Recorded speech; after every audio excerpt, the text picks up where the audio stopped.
let's maintain the social distancing protocol. Human rights groups had called on you to resign. That's it. Thank you. That the Lagos State Judicial Panel of Inquiry have investigated cases of police brutality, as well as the incident of October 20th, 2020 at the Lekki Toll Gate in Lagos, has submitted this report. The submission took place while I was out of the country on national assignment. Unlike many commentators and analysts, we took our time to read and digest the report, and we are now well placed to respond. Without mincing words, let me say right away that never in the history of the judicial panel in this country has its report been reviewed with so many errors, inconsistencies, discrepancies, speculations, innuendos, omissions, and conclusions that are not supported by evidence. What is currently circulating in public space is simply a rehash of the unverified fake news that has been playing on social media since the incident of October 20th, 2020. It is simply incredible that a judicial panel set up to investigate an incident has submitted a report laden with allegations, the same allegations it was set up to investigate in the first instance. Instead of sitting for all of 1 year, the panel could have just compiled social media tales by the moonlight on the incident and submitted, saving taxpayers' funds and everyone's time. That report is nothing but the triumph of fake news and intimidation of a silent majority by a vociferous lynch mob. Gentlemen, we have read some critical analysis of the report by a courageous few. One commentator, a lawyer, said the report raised more questions than answers. Another commentator, a journalist, called it a disgraceful report by a disgraceful panel, saying it reported allegations instead of investigating the allegations.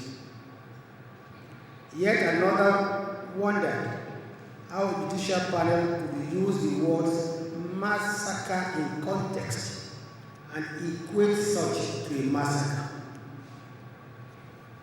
All these and many more have raised valid questions on that report. We salute their courage and refusal to be cowed by the rapidly rich mob that has been screaming blue murder since the report was released. We do not intend to bore you by rehashing details of discrepancies, innuendos, inconsistencies, and errors in that report. They are already in the public space.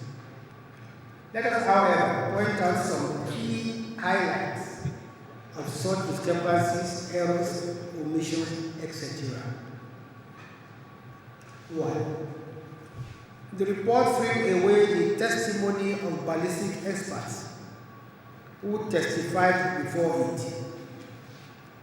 The experts said inter alia in their testimony, and I quote, "The team finds that from the medical and data examined, including the timeline of arrival at medical facility and the nature of the injuries sustained by the victims, who were taken to the 5 medical facilities that no military-grade live ammunition, high velocity, was fired at the protesters at Lekki Toll Gate on 20th October 2020, within the time frame of reference 1830 to 2034 hours.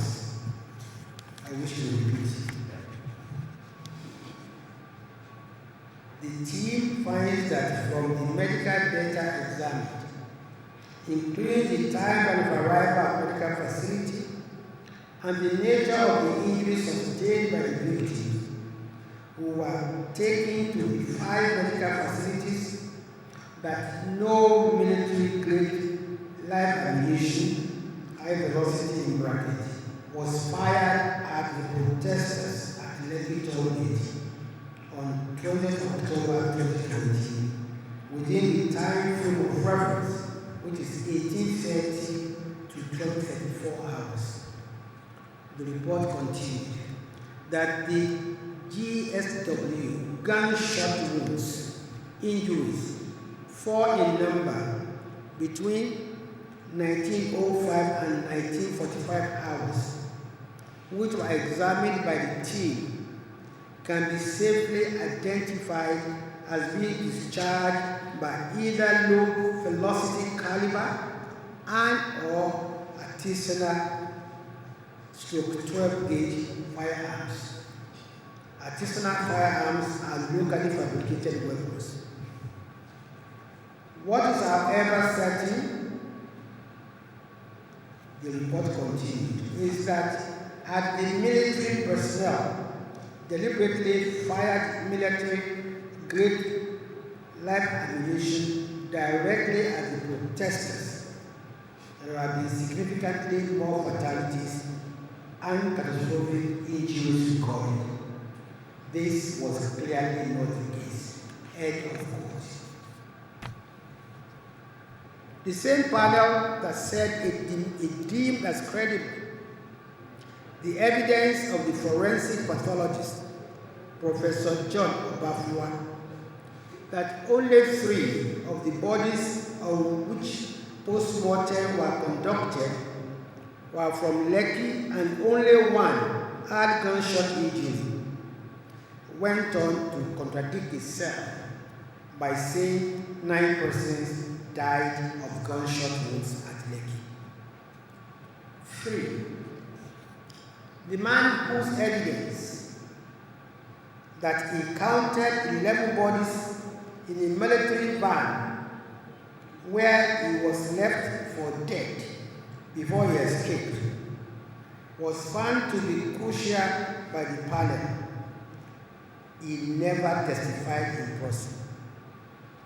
Rather, the video of his testimony in court was played by someone else. It did not occur to the panel to query the veracity of the testimony of a man who said he was shot and presumed dead, but still had time to count dead bodies inside a supposedly dark van at night. 4. The panel said trucks with brushes underneath were brought to the Lekki Toll Gate in the morning of October 21, 2020 to clean up bloodstains and other evidence, but still found bullet casings at the same site when it visited it on October 30, 2020. The panel said soldiers picked up bullet casings from Lekki Toll Gate on the night of October 2020, yet the same panel claimed that policemen came to the same spot to pick the same bullet casings on October 21, 2020. 5. The panel was silent on the family members of those reportedly killed, merely insinuating they were afraid to testify. Even goats have owners who will look for them if they do not return home. not to talk of human beings. Where are the family members of those who were reportedly killed at the Lekki toll gate? If the panel is recommending compensation for the families, what are their identities and addresses? Who will receive the compensations when no family members have shown up to date? 6. How did the man who reported seeing the lifeless body of his brother himself end up being on the list of the panel's deceased persons? 7. How can the judicial panel convince anyone that the names of some casualties of the Lekki toll gate toll gate incident listed as numbers 3, Jide, 42, Tola, and 43, Wisdom, are not fictitious names? They have no surnames, and yet they were confirmed. 8. Why did the judicial panel feel compelled to concoct a massacre in context as a euphemism for massacre? A massacre is a massacre. What is a massacre in context? Phantom massacre. That's what it is. 9. The report never mentioned cases of police personnel and soldiers who were brutally murdered, or the massive destruction of police stations, vehicles, etc. during the NSAS notice. Does this mean that the panel didn't consider policemen and soldiers as human beings? 10. The report didn't make any recommendation on the innocent people whose businesses were attacked and destroyed during the protest in Lagos. I think it was too busy looking for evidence to support its conclusion of massacre in context. It is clear from the ongoing that the report of the panel in circulation cannot be relied upon because its authenticity is in doubt. Besides, the Lagos State government, being the convening authority, has yet to release any official report to the public. Neither has the panel done so. The cowardly leakage of an unsigned report to the public is not enough. Assuming, without conceding, that the report in circulation bears any iota of genuineness, it is basic knowledge that the report of such a panel is of no force until the convening authority issues a white paper and gazette on it.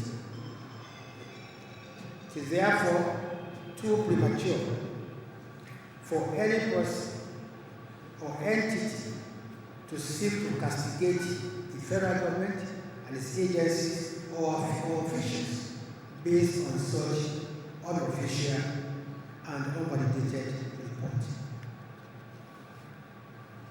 The CNN has been celebrating the leaked report of the Lagos State Judicial Panel inquiry. In its rush to claim vindication, CNN apparently didn't even read the report before rolling out the drops in celebration.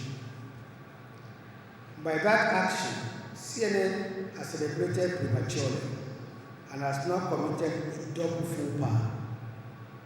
First, by relying on unverified social media stories and videos to carry out an investigation of the October 23, 2020 incident at Lekki, where it did not have a correspondent on ground. That was the first faux pas. CNN grouped in its report on the findings of the panel, which fell below the main standards of journalism. Secondly, CNN rushed to the air to celebrate an unsigned and unverified report as it riddled with inconsistencies, errors, discrepancies, and innuendos. That is the double faux pas by this organization that is eager and willing to compromise standards just to claim vindication. Sadly, a section of Nigerian media has also joined the lynch mob. Honestly, an attempt to verify government at all costs. They have done themselves a good disservice. How can any news organization worth its salt write an editorial validating this kind of report?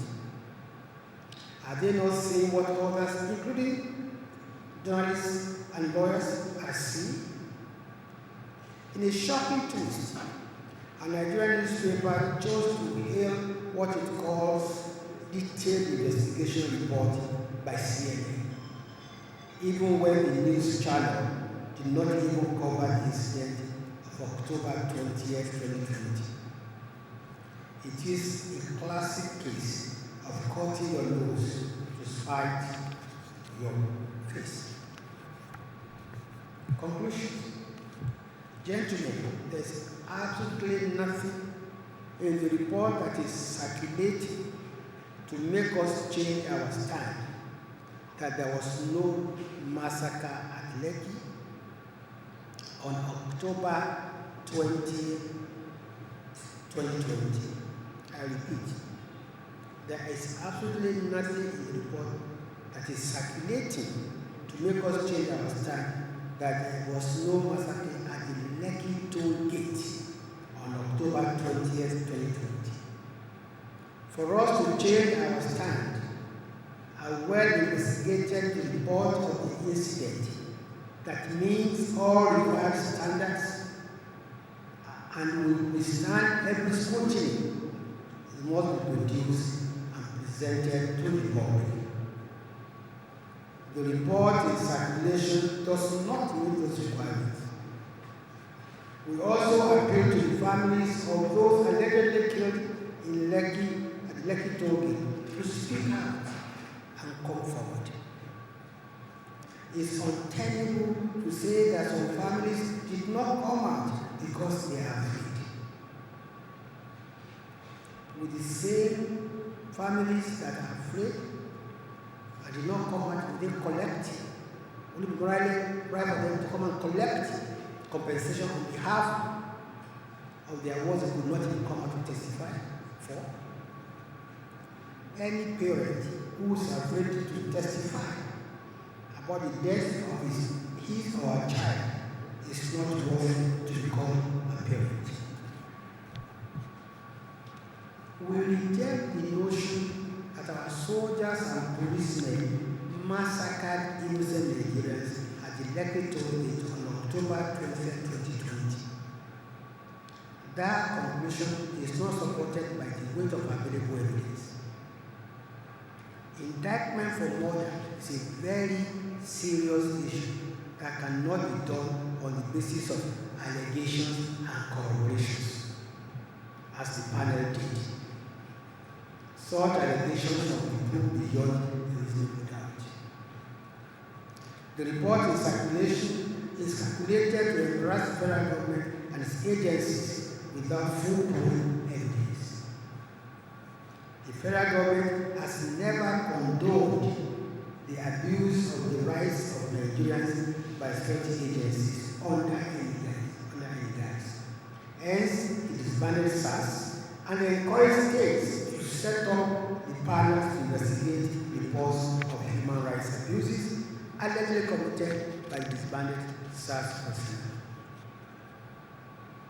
There are 7 policemen and 6 soldiers who died across the country during the NSAS protests are also Nigerians, and they are human beings and should not be forgotten. Those who have engaged in premature celebration of the report in circulation should now go back and read it thoroughly and tell Nigerians whether it can pass any serious scrutiny.